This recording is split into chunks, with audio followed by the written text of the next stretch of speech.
सेवण का खबर शामिल कयूं पिया महमद सफ़र सेवानी जी रिपोर्ट मुताबिक सेवण शरीफ में हज़रत इमाम अली अलैहिस्सलाम जे प्यारे फर्जंद हज़रत इमाम हसन अलैहिस्सलाम जी शहादत के सिलसिले में हर साल जियां हिन साल भी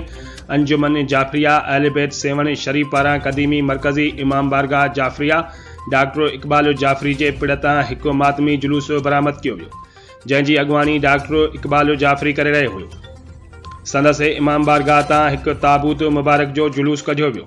जेको रिवायती रूटन खां थींदो दरगाह हज़रत लाल शहबाज कलंदर रहमतुल्लाह अलैह जी मज़ार ताईं आंदो वियो।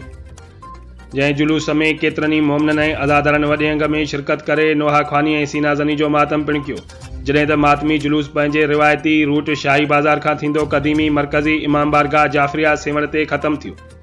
आख़िर में मरकज़ी इमाम बारगाह जाफरिया सेवण ते मातमी जुलूस में शिरकत कंदड़नि में लंगर न्याज़ पिणु तक़सीम कियो वियो,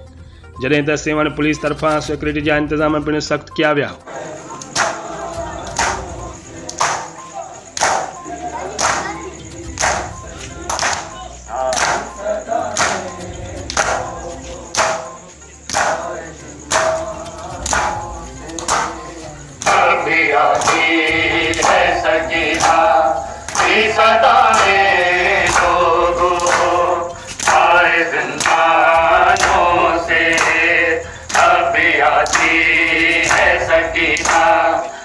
सदा है लोगों